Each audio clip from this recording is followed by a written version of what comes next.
Today we will start spherical mirrors. Spherical mirror are of two types. One is concave mirror and second is convex mirror.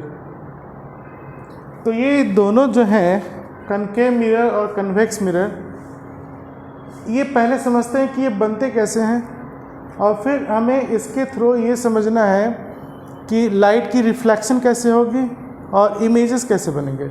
तो basically हम we are going to learn the image formation by spherical mirrors. Okay, so let's start.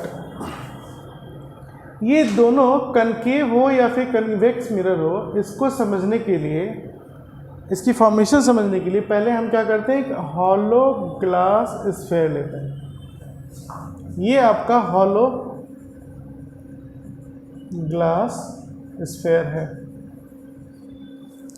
अब इस hollow glass sphere को अंदर से तो खाली है, ऊपर आपका ग्लास सरफेस है, तो इसे कट करो. ये मान लो आपका सेंटर है. कट करने से पहले यहाँ पर एक इम्पॉर्टेंट चीज़ बताने वाली ये है कि अगर आप इसकी जो स्फेरिकल सरफेसेस है, बाउंड्री हैं, इस पर कहीं भी अगर मैं नॉर्मल ड्रॉ करूँ तो कहाँ जाकर मिलेगा, इसके सेंटर पे ही मिलेगा. और मान लो मैंने इस सेंटर का नाम रख दिया सी, कि देखो यहाँ पे क्या है, ये परपेंडिकुलर है, मतलब मैंने नॉर्मल ड्रॉ किया है. किसी भी पॉइंट पे अगर आप नॉर्मल ड्रॉ करते हैं तो वो सेंटर से पास करेगा. ये देखिए, ये भी नॉर्मल है, ये भी नॉर्मल है. तो एक बहुत इंपॉर्टेंट चीज़ है, आगे हमें रेव इमेज फॉर्मेशन में मदद मिलेगी. कहने का मतलब, अगर एक स्फेरिकल सरफेसेस है, इसके किसी पॉइंट पे अगर हम परपेंडिकुलर या नॉर्मल ड्रॉ करेंगे तो वो सेंटर ऑफ कर्वेचर पे ही मिलेगा, वो सेंटर ऑफ कर्वेचर पर मिलेगा. ठीक है, इस बात को ध्यान रखना. अब हम आगे चलते हैं.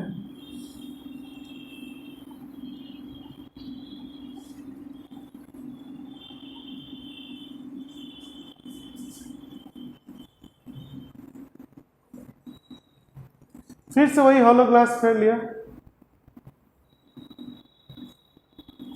और इसे कट कर लेते हैं. कट किया तो कट करके दो पार्ट निकले, एक इस तरफ और एक इस तरफ. तो ये वाली जो पोर्शन आ रही है वो आपको ऐसे दिख रही है, बड़ा सा. एक्चुअली में देखा जाए तो ये केव की तरह है. इस स्फीयर का एक पार्ट कट करके निकलेगा, ये पूरा एक केव दिख रहा है, अंदर में इस तरह से हम जा रहे हैं, राइट. तो ये इधर से जा रहे हैं तो ये केव है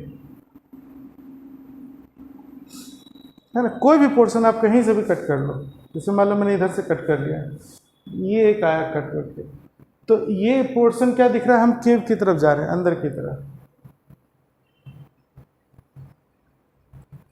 अब मिरर बनाने के लिए हमें ज़रूरी है कि हम एक साइड को पॉलिश करेंगे. तो मान लो अगर मैंने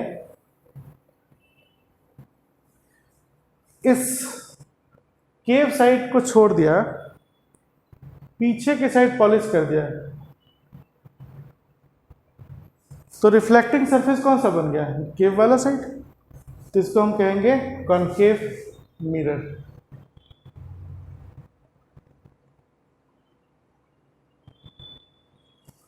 अगर रिफ्लेक्टिंग साइड केव की तरफ आ गया तो ये कनकेव मिरर हो गया. वहीं दूसरी तरफ अगर मैं केव को ही पॉलिश कर दूं तो रिफ्लेक्टिंग साइड पीछे आ रही है, उठे हुए भाग की तरफ, तो इसे हम कहते हैं कॉन्वेक्स मिरर. मिरर में एक साइड पॉलिश होगा. तो एक कनकेव मिरर है और एक कॉन्वेक्स मिरर है. किस तरह से बना वो आपने देख लिया. रे ऑप्टिक्स में जहाँ पे हमें रे डायग्राम बनाना है, वहाँ पे हमें ये बात की ध्यान रखनी पड़ती है कि ये जो कर्वेचर है वो स्मॉल होना चाहिए. कर्वेचर स्मॉल करने के लिए हमें थिन मिरर यूज़ करना पड़ेगा। थिन मिरर का मतलब हो गया, जैसे मान लो आपने एक इतना बड़ा पोर्शन कट कर लिया और मैंने इधर पॉलिश भी कर दिया। अब ये कॉन्केव मिरर दिख रहा है, लेकिन प्रैक्टिकली इसको हम यूज़ नहीं कर सकते हैं रिफ्लेक्शन के लिए, क्योंकि स्फेरिकल एबरेशन आएगी। एक टेक्निकल प्रॉब्लम एग्जिस्ट होता है कि रे जो है एक ही पॉइंट पे कन्वर्ज नहीं करेंगे या कन्वेक्स के केस में डाइवर्ज नहीं करेंगे। तो इस चीज़ को बचने के लिए हम क्या करते हैं, इसको थोड़ा पतला कर देते हैं। आप ऐसे समझ जाओ कि ये एजम्पशंस है फिजिक्स में कि हमें मिरर की कर्वेचर स्मॉल लेनी है। लाइट में कुछ एजम्पशंस हैं, उसके बेस पे ही हम थ्योरी आगे पढ़ते हैं। तो अगर मैं ये लिया है तो इसकी कर्वेचर यहाँ से लेके यहाँ तक ये जो डिस्टेंस है ये क्या है, स्मॉल होगा। ये ठीक है, तो स्मॉल कर्वेचर ही लेना है। और अब मैं इस तरफ पॉलिश कर देता हूँ।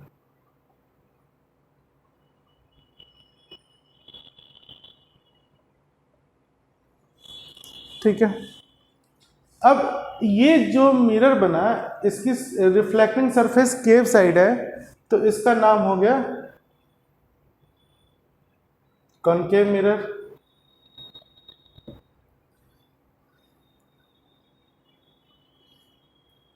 इस पॉइंट से इस पॉइंट तक अगर मैं एक लाइन ड्रॉ कर दूं, स्ट्रेट लाइन, और फिर इस लाइन का परपेंडिकुलर बाइसेक्टर ड्रॉ कर दूं, न्यू, तो ये जो पॉइंट होगा जहां पे ये मिरर को क्रॉस करेगा, इसको हम कहेंगे पोल, पोल ऑफ मिरर।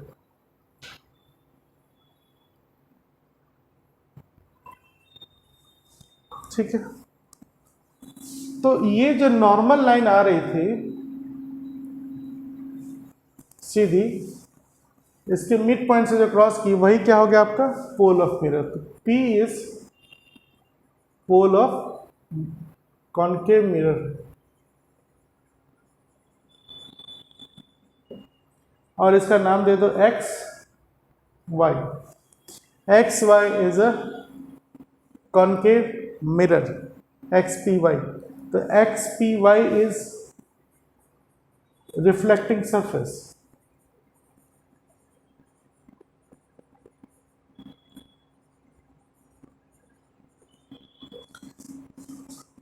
ठीक है, अब एक तो हो गया ये पोल। ये जो लाइन पोल से क्रॉस कर रही है इसको हम प्रिंसिपल एक्सिस भी कहेंगे। You can name it X dash,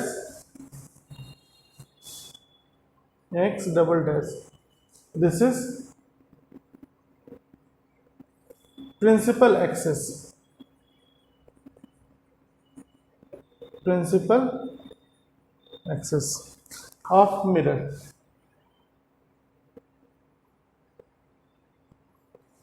right, अब आप ये चेक करो कि ये प्रिंसिपल एक्सिस या जो नॉर्मली लाइन आ रही है, ये एक इंसिडेंट रे भी हो सकता है या है।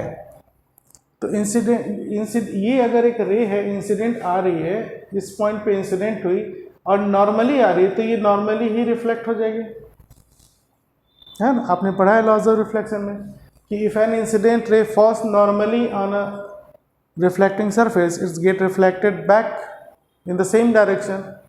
तो normally ray I, normally reflect कर गई, तो वही आपका प्रिंसिपल एक्सिस है जो, और ये पोल से भी क्रॉस करना चाहिए। तो ऐसी नॉर्मल इंसिडेंट रे जो पोल से क्रॉस करती है वही प्रिंसिपल एक्सिस होगी। ठीक है, अब हमें यहां पर देखना है दूसरा point, centre of curvature. Centre of curvature क्या है?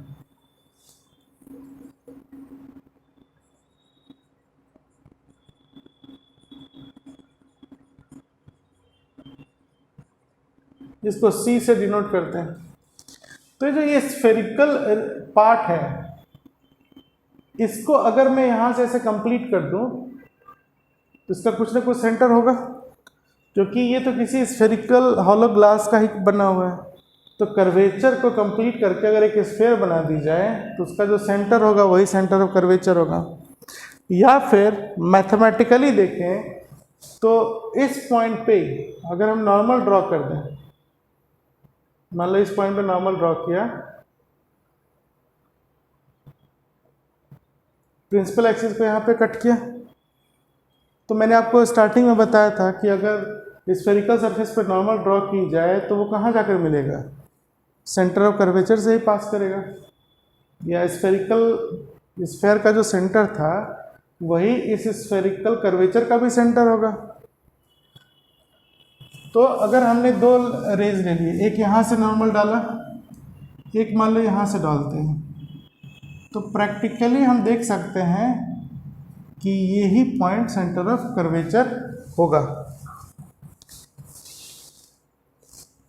ठीक है, तो स्फेरिकल रिफ्रैक्टिंग सरफेस के किसी भी पॉइंट पे अगर आप परपेंडिकुलर डालेंगे तो वो सेंटर ऑफ कर्वेचर से पास करेगा, जो एक फिक्स पॉइंट है। और ये रे भी हो सकती है। तो अगर मान लो कोई रे ऐसे गई है, मान लो यहाँ पे हमने ऑब्जेक्ट रख दिया और रे ऐसे गई मिरर पे, तो यहाँ से वो रिफ्लेक्ट नॉर्मली हो जाएगी। ठीक है, और फिर इसी तरह से इस तरफ से अगर कोई रे ऐसे इंसिडेंट हुई है मिरर पे, तो ये नॉर्मली ही लौट जाएगी। लॉज ऑफ रिफ्लेक्शन है। तो कहने का मतलब ये हो गया कि अगर कोई incident ray centre of curvature से पास करेगी किसी भी डायरेक्शन में, तो मिरर पे इंसिडेंट होने के बाद वो उसी डायरेक्शन में रिफ्लेक्ट हो जाएगी और फिर वापस सेंटर ऑफ कर्वेचर से ही पास करेगी। ठीक है, तो आपने सेंटर ऑफ कर्वेचर समझ लिया क्या है। अब एक साइन कन्वेंशन में यहाँ बताना ज़रूरी है कि फिजिक्स में specially in light all distances are, कुछ साइन कन्वेंशन है आपके, sign convention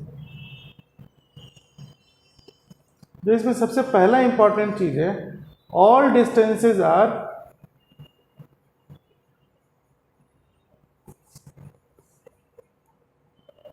measured from pole of mirror। Mirror plane हो, कनकेव हो या फिर कन्वेक्स हो, जो डिस्टेंसेस मेजर की जाएगी वो पोल से ही होगी। राइट, तो अब आप देखिए कि ये पॉइंट पोल है और ये पॉइंट सेंटर ऑफ कर्वेचर है। मुझे डिस्टेंस मेजर करनी है, तो हम C से P मेजर नहीं करेंगे, हमें P से मेजर करना होगा। P से C, P से C की तरफ जानी होगी, या P से इस तरफ जा सकते हैं। मतलब जो भी डिस्टेंसेस मेजर करो, object distance, image distance, radius of curvature, वो इसी पॉइंट से मेजर की जाएगी, या तो लेफ्ट या फिर राइट। ठीक है, दूसरा साइन कन्वेंशन क्या है आपका, distances measured along the direction of incident ray is taken as positive। distances measured along the direction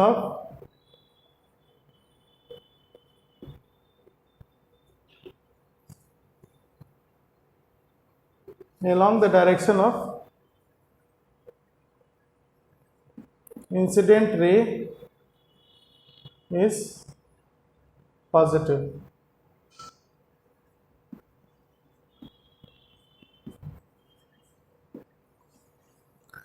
कहने का मतलब अगर मैं CP मेजर करूं, जैसे मान लो पहले P से मेजर करते हैं, नियम तो है कि हमें P से मेजर करना है, ऐसे मेजर किया C की तरफ, तो ये डिस्टेंस हो गया रेडियस ऑफ कर्वेचर R, और हम इस तरफ जा रहे हैं, पोल से इस तरफ, जबकि इंसिडेंट रे ऐसे आ रही है। ये देखिए इंसिडेंट रे का डायरेक्शन ये है, ये है, ये पोल है, ये सेंटर ऑफ कर्वेचर है। तो स्फेयर में जैसे आप जानते हैं कि ये सेंटर है, इस सेंटर से इस तरफ मिलाएंगे तो ये क्या आ जाएगा, रेडियस हो जाएगा स्फेयर का। तो ये सेंटर ऑफ कर्वेचर था, तो सेंटर ऑफ कर्वेचर से स्फेरिकल पार्ट के किसी भी पॉइंट को मिलाएंगे तो वो रेडियस ऑफ कर्वेचर ही होगा। मतलब यहाँ से ये जो लाइन दिख रही है आपकी, ये भी रेडियस हो गई, यहाँ से ये पॉइंट जो दिख रही है ये भी रेडियस हो गई, यहाँ से ये लाइन जो दिख रही है ये भी रेडियस है।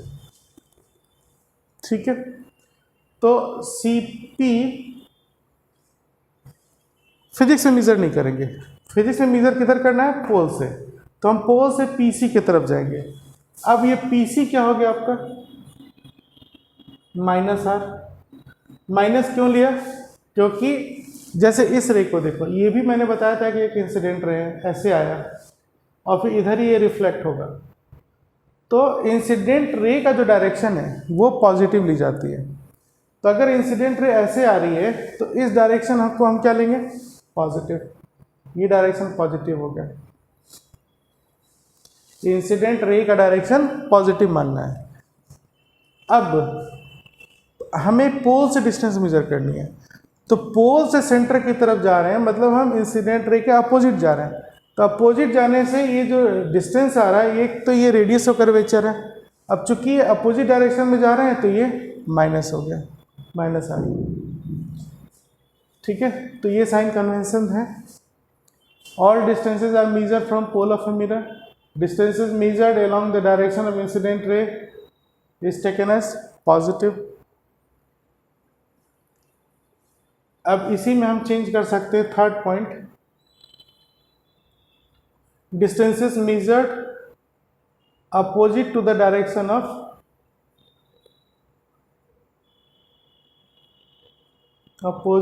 direction of incident ray is negative.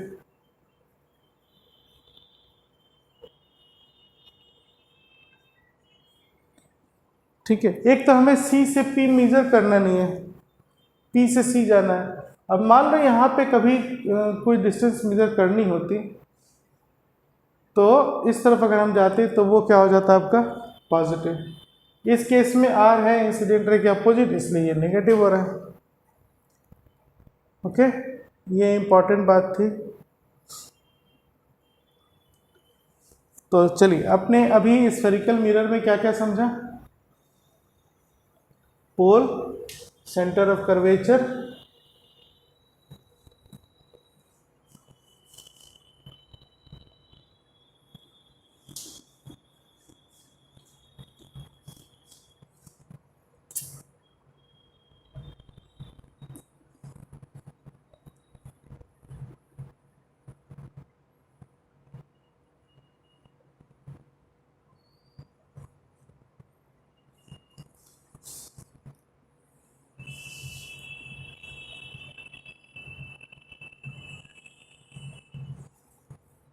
Okay. अब देखो ये पोल है, यहाँ से ऐसे कोई लाइन आएगी यहाँ पर। जब आप कॉपी में रे डायग्राम बनाएंगे तो आप स्केल से ऐसा कर सकते हो।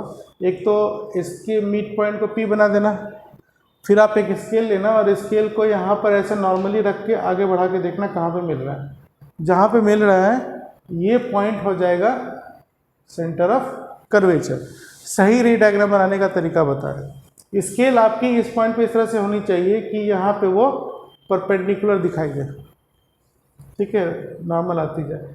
फिर उस लाइन को सीधा आगे बढ़ाओगे तो प्रिंसिपल एक्सिस को जहाँ कट करेगा वो सेंटर ऑफ कर्वेचर होगा। अब इन दोनों का जो मिड पॉइंट है, स्केल से आप देख लेना, पहले ये पॉइंट लोकेट करना है, उसके आपको दूसरा पॉइंट क्या लोकेट करना है स्केल से कि इन दोनों का मिड पॉइंट कौन सा है। तो ये मिड पॉइंट है, ये मान लो, तो ये पॉइंट कहलाएगा प्रिंसिपल फोकस।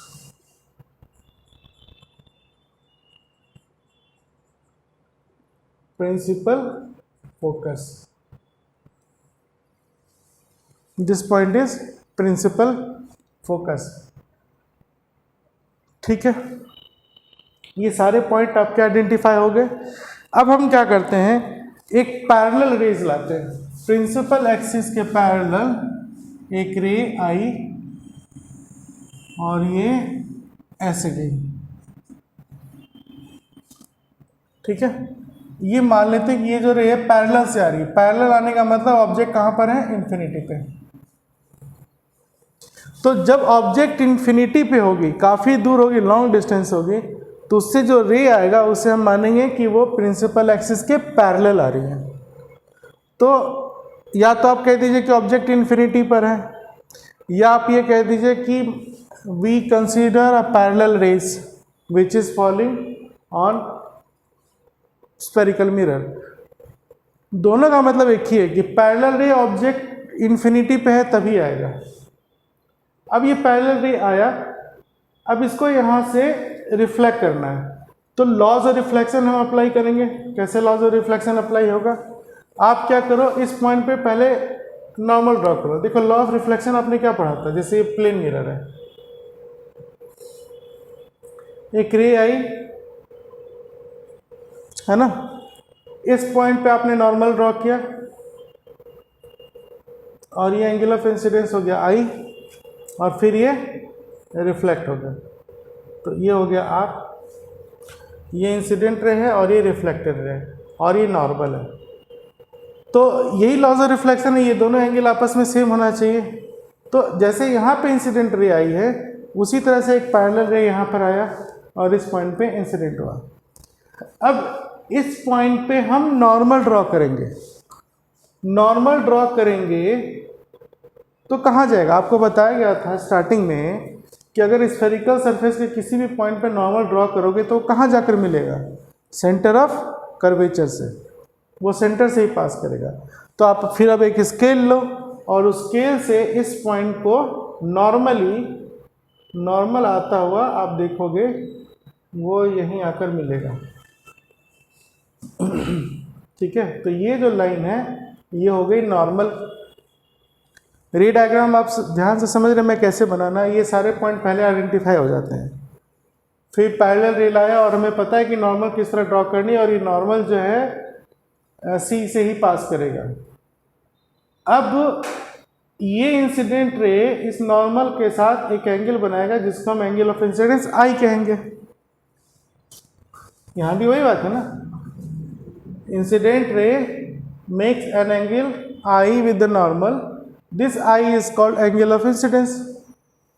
अब यहाँ से रे को रिफ्लेक्ट करना है, तो जब रे रिफ्लेक्ट करेगा इस पॉइंट से तो वो फोकस से ही पास करेगा। ये एक्सपेरिमेंटली देखा गया है, ये आप मैथमेटिकली कंस्ट्रक्ट करके भी देख सकते हो। पहली चीज जो ये होगी कि रे यहाँ से रिफ्लेक्ट होगी, तो रिफ्लेक्ट होगी तो इतने ही एंगल से रिफ्लेक्ट होगी जिससे कि वो आया था। तो आई से आया तो ये एंगल आर हो जाएगा और हम लिखेंगे I is equal to R, this is law of reflection. अब ये अगर आपकी रे डायग्राम सही है तो ये जो लाइन जाएगी आपकी, ये रिफ्लेक्टेड रे हो गया, ये फोकस से ही पास करेगा। ये जब भी पास करेगा तो फोकस से ही पास करेगा, तो इस पॉइंट को हम कहेंगे प्रिंसिपल फोकस, और ये हो गया capital F.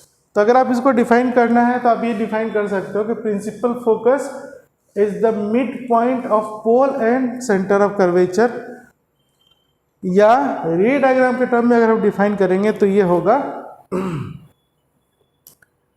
Parallel ray incident और reflecting mirror passes through a point after reflection, ऐसे करो, parallel rays after reflection through the reflecting surface passes through principal axis and cut a point. This point is called principal focus. Book में proper way में आपको लिखा हुआ है, technically मैंने आपको समझाया कि ये प्रिंसिपल फोकस किस तरह बनेगा। अब P से C की डिस्टेंस आपको पता थी, वो क्या था, radius of curvature.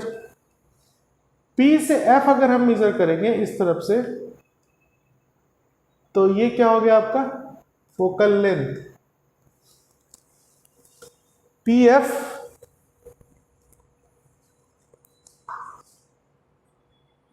focal length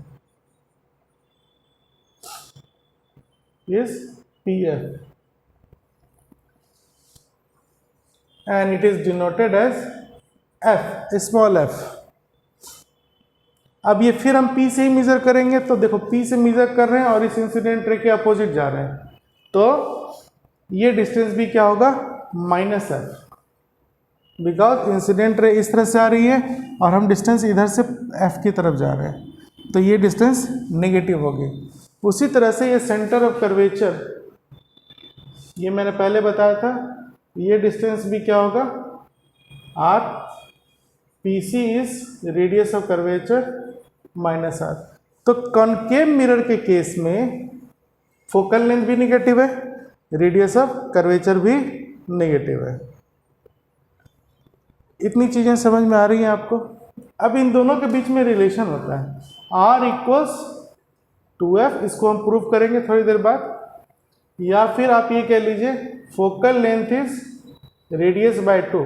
ये तो आपको ऐसे ही देख के बता दिया गया था डेफिनेशन से कि ये मिड पॉइंट ही होगा। ठीक है, चलें। तो ये मैंने आपको कॉनकेव मिरर से समझाया था।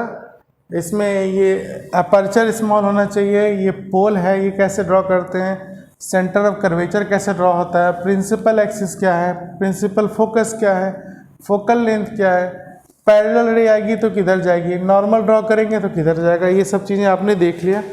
इस रे डायग्राम की प्रैक्टिस करनी है आपको, और हर एक टेक्निकल टर्म का डेफिनेशन आपको याद होना चाहिए, वो बुक में है। एनसीईआरटी फॉलो कीजिए, जो डेफिनेशन एनसीईआरटी में है उसे ही आपको पढ़ना है। अगर आप अपने वर्ड्स में किसी डेफिनेशन को लिखते हैं तो चांसेस होती है कि वो गलत हो जाए या कुछ टीचर्स एग्री नहीं होते। तो फिजिक्स में एक इम्पॉर्टेंट बात ये है कि जहाँ पे लॉ लिखी हुई है कि ये लॉ है, तो जैसे नॉर्मली हमारी कॉन्स्टिट्यूशन की लॉ है means law is law, we can not change it. तो in the same way physics law can not be change, you have to write it word by word. अब वो law NCERT में उस तरह से लिखी गई है, तो जो एनसीईआरटी में डेफिनेशंस है या स्टेटमेंट है लॉ की, हमें उसी को वर्ड बाय वर्ड एग्जाम में लिखना चाहिए, राइट? अपने वर्ड्स में ना लिखें। और रे डायग्राम आपको समझ में आ गया, ये था कनकेव मिरर के लिए। ये सारी टेक्निकल चीज़ें समझ में आई, टेक्निकल टर्म है या फिर आप इम्पॉर्टेंट टर्म्स कह लीजिए। अब इसी इम्पॉर्टेंट टर्म्स को मैं कन्वेक्स मिरर से समझूंगा। ओके, चलिए मिटाते हैं।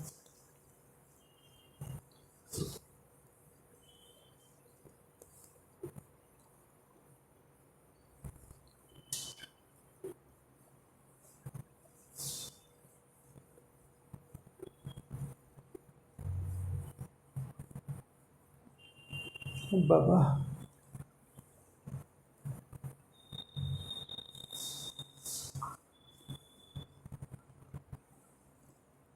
कॉन्वेक्स मिरर,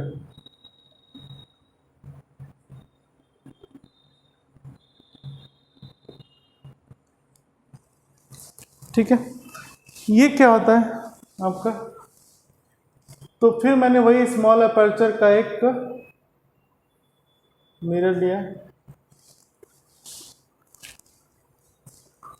ये ज़्यादा ये नहीं होना चाहिए, ये ऐसे स्मॉल ले लिया मैंने।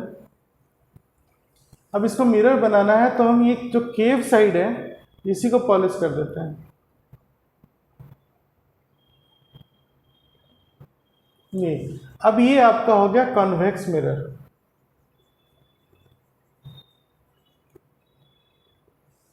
राइट? क्योंकि रिफ्लेक्टिंग सरफेस कॉन्वेक्स साइड हो गया, तो इसको हम कॉन्वेक्स मिरर कहेंगे। अब सबसे पहले मुझे इसकी बतानी है कि ये इसका पोल कहाँ पर होगा।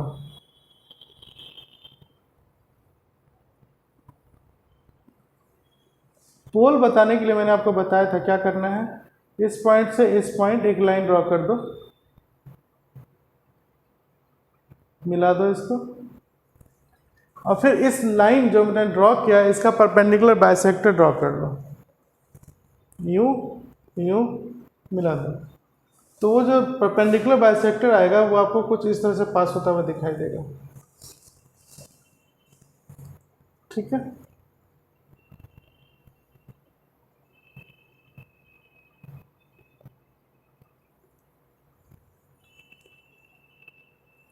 अब ये जहाँ पे पॉइंट कटेगा, ये जो नॉर्मल लाइन आ रही है जो P पॉइंट से क्रॉस करेगी, अब ये P पॉइंट हो गया आपका pole of mirror, P is pole of mirror, convex mirror.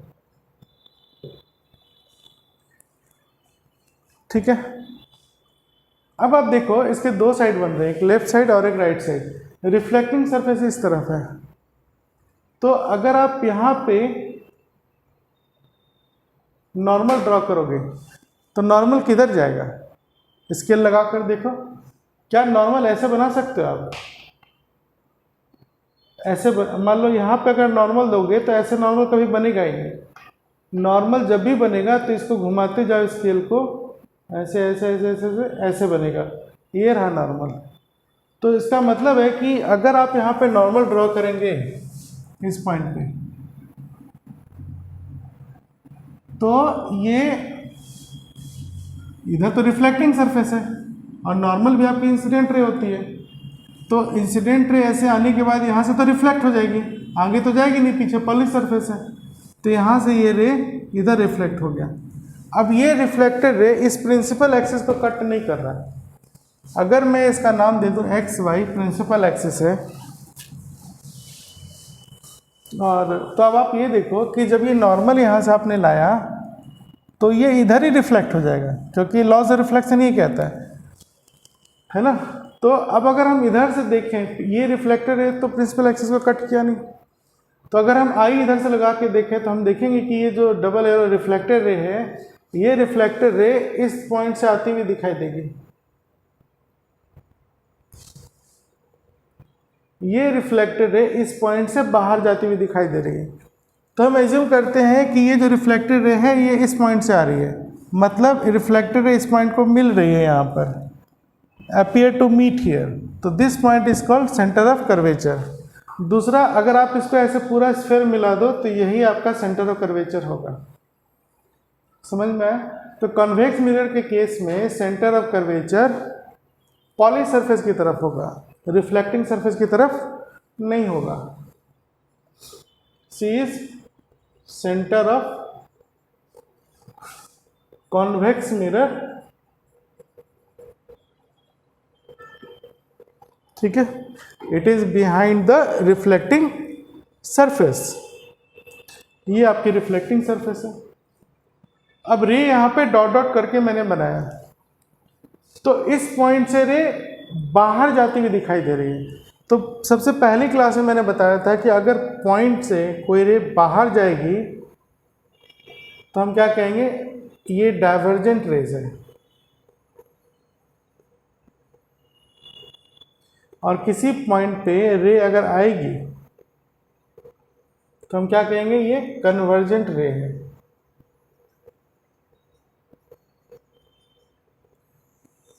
है ना। तो अब आप ये देखिए कि कॉन्वेक्स मिरर के केस में रेज आर डाइवर्जिंग, ये इस पॉइंट पे नहीं आ रहा, वो डाइवर्ज कर रहा है।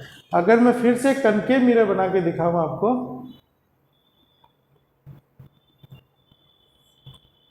तो यहाँ पे अगर आप नॉर्मल ड्रॉ करोगे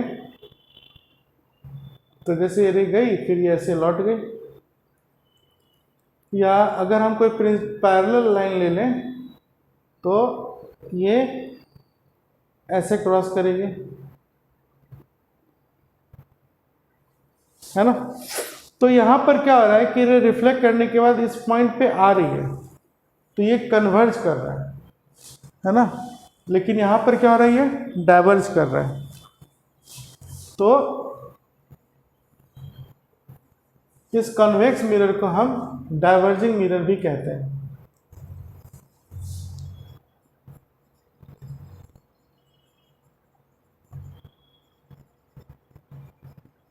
because rays are diverging here.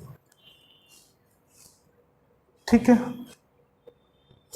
अब मुझे इसका बताना है कि फोकस कहाँ पर होगा। ये तो ड्रॉ करना आपने सीख लिया, तो इनका जो मिड पॉइंट होगा स्केल से आप देख लेना, वही प्रिंसिपल फोकस होगा। रे डायग्राम में ये सब टीचर्स इजीली देख लेते हैं कि ये मिड पॉइंट दिख रहा है या नहीं दिख रहा। तो आपको पहले इन दोनों पॉइंट का मिड पॉइंट स्केल से मार्क करना होगा कि ये मिड पॉइंट है। इसकी पोजीशन आपने फिक्स कर ली।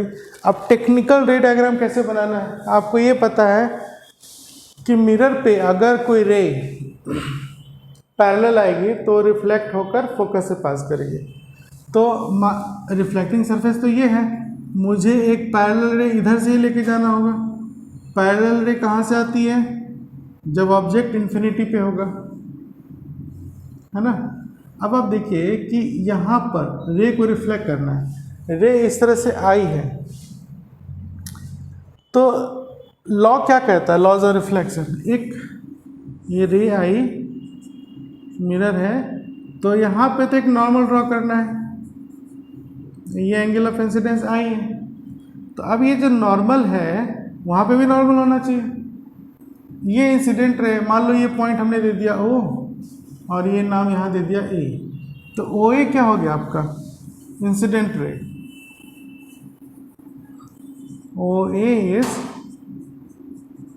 इंसिडेंट रे,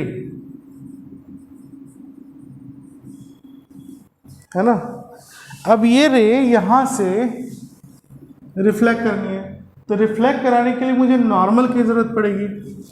तो वो नॉर्मल मान लो मैं यहाँ पे अगर ड्रॉ करूँ, स्केल से परपेंडिकुलर ड्रॉ करूँ, तो वो इस सेंटर से पास करेगा, है ना। तो स्केल से पहले यहाँ से नॉर्मल सेट करेंगे, जो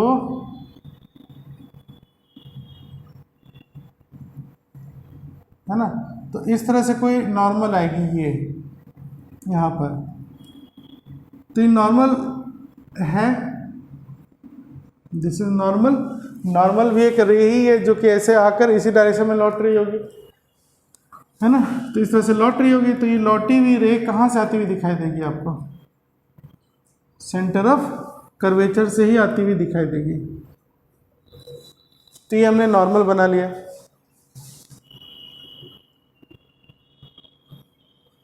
अब इसकी ज़रूरत नहीं, इसको हटा दो।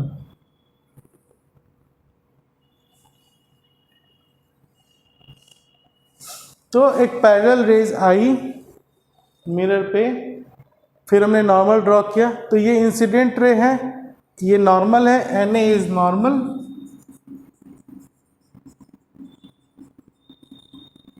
ये भी रे कह सकते हो नॉर्मल रे, और ए क्या हो गया आपका पॉइंट ऑफ इंसिडेंस।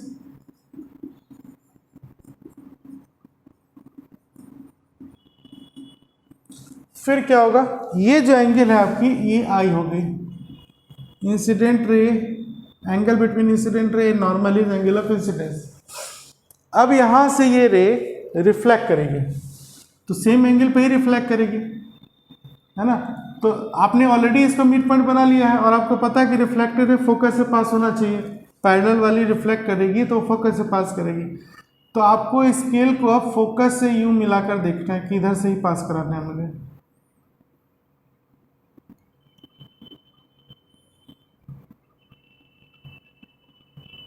ठीक है, ये रे इधर रिफ्लेक्ट हो गई, A B is reflected ray,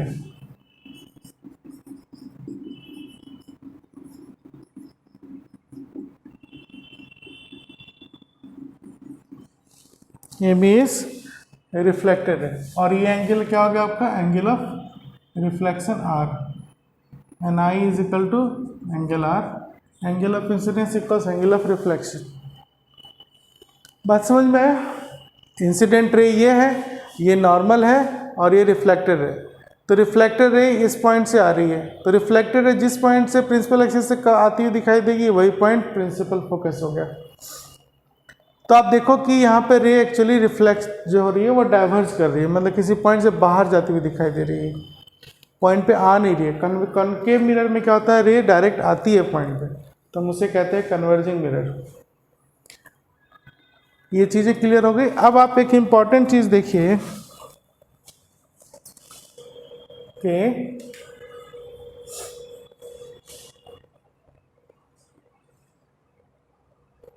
distance measure करनी है तो पोल से ही मेजर करेंगे, ये हमारा साइन कन्वेंशन है। तो पोल से फोकस की तरफ जाएंगे तो ये डिस्टेंस कहलाएगा फोकल लेंथ, और यहाँ पर फोकल लेंथ आपका क्या हो जाएगा, पॉजिटिव या निगेटिव। तो इंसिडेंट रे को देखो, एक तो पोल से इधर जाना है, फिर इंसिडेंट रे भी इधर ही आ रही है, तो distances measured along the direction of incident ray is taken as positive. तो ये जो डिस्टेंस मेजर्ड हुई पी एफ, ये हो गया प्लस एफ, प्लस एफ, मतलब focal length of convex mirror.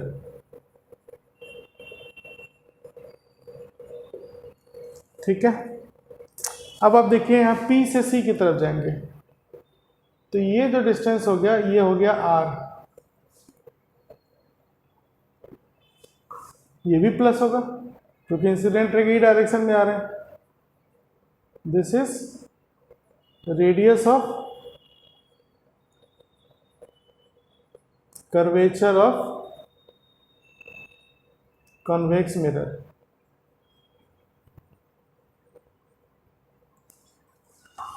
तो ये सारे टेक्निकल चीज़ें आपको समझ में आ गई होंगी कि स्फेरिकल मिरर दो तरह का होता है, एक कॉनकेव मिरर और एक कॉन्वेक्स मिरर। कॉन्वेक्स मिरर को डाइवर्जिंग मिरर कहते हैं और कॉनकेव मिरर को कन्वर्जिंग मिरर कहते हैं।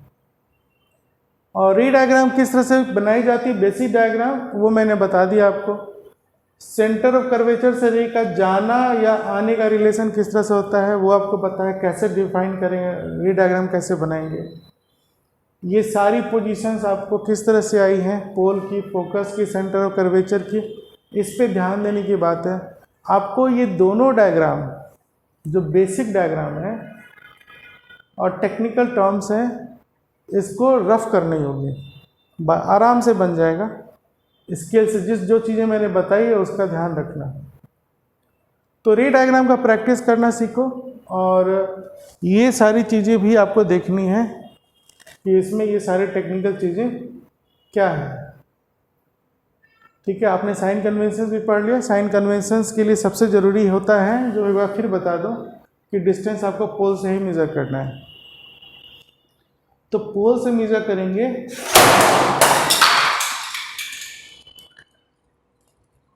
तो पोल से इंसिडेंट रे के डायरेक्शन में आ सकते हैं या पोल से इंसिडेंट रे के अपोजिट जा सकते हैं। ओके, आज की क्लास यहीं तक, फिर नेक्स्ट क्लास में मिलते हैं।